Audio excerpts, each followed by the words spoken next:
స్పష్టంగా పవన్ కళ్యాణ్ గారు ఎప్పుడు కూడా ప్రభుత్వాన్ని విమర్శించకుండా ప్రజలకు ఉపయోగపడే విధంగా 2-3 మంచి సూచనలు చేసి పెద్ద మనసుతోటి మీరు ముందుకు వచ్చి ప్రభుత్వం నుంచి ఆదుకోవాలి, కష్టాల్లో ఉన్నారు రైతాంగం, సామాన్య ప్రజలని పదే పదే ఆయన విజ్ఞప్తి చేస్తూ ఉండేవాళ్ళు.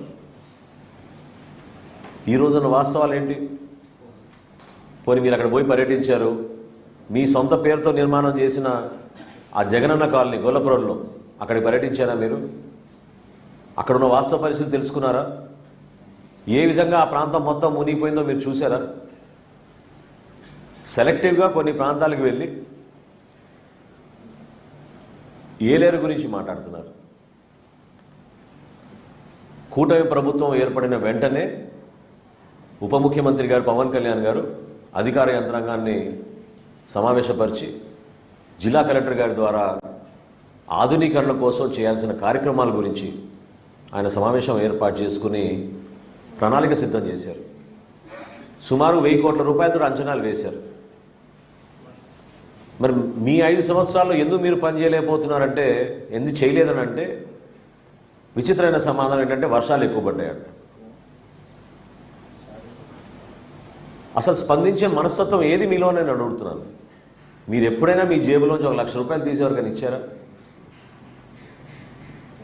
సామాన్యుడు ఇబ్బంది పడుతుంటే మీరు పరదాలు కట్టుకుని తిరిగారు. ఆ రోజుల్లో మ్యాన్ మేడ్ డిజాస్టర్ అంటే అద్భుతమైన ఉదాహరణ అన్నమయ్య ప్రాజెక్ట్.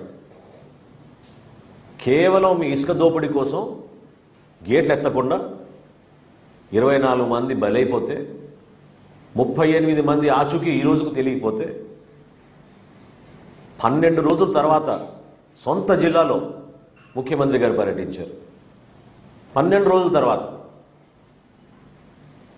5 సెంట్లు భూమి ఇచ్చి మీకు 4 రోజుల్లోనే ఇల్లు కట్టే కార్యక్రమం ప్రారంభించి నేనే వచ్చి మీకు తాళాలు ఇస్తా అన్నాడు.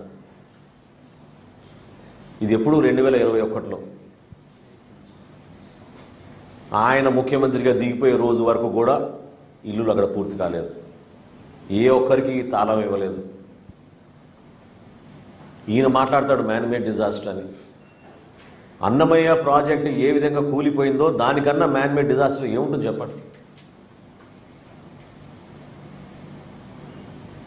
ఈరోజు బుడమేరు కానివ్వండి, ఏలేరు కానివ్వండి, కనీసం బేసిక్ మినిమం రిక్వైర్మెంట్స్ కోసం ఖర్చు పెట్టుకోవాల్సిన నిధులు మీరు కేటాయించకుండా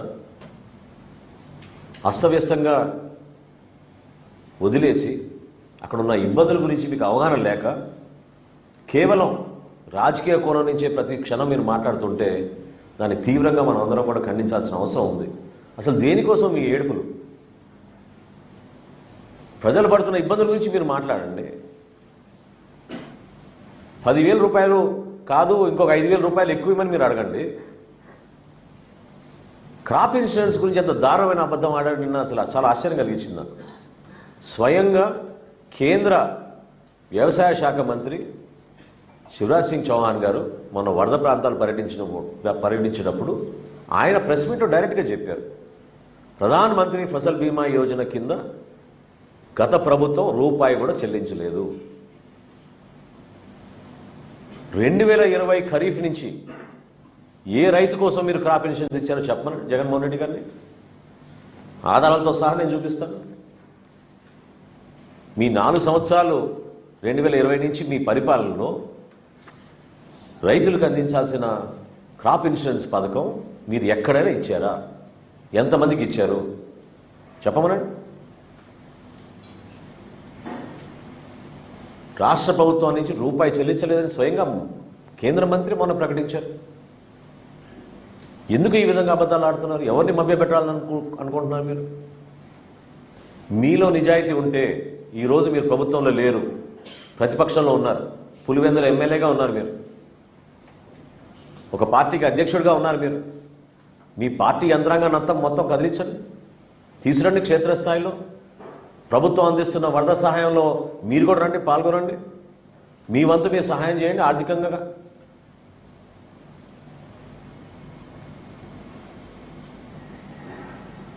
లీడర్ అంటే పవన్ కళ్యాణ్ గారి లాగా స్పందించే మనస్తత్వం ఉండాలి.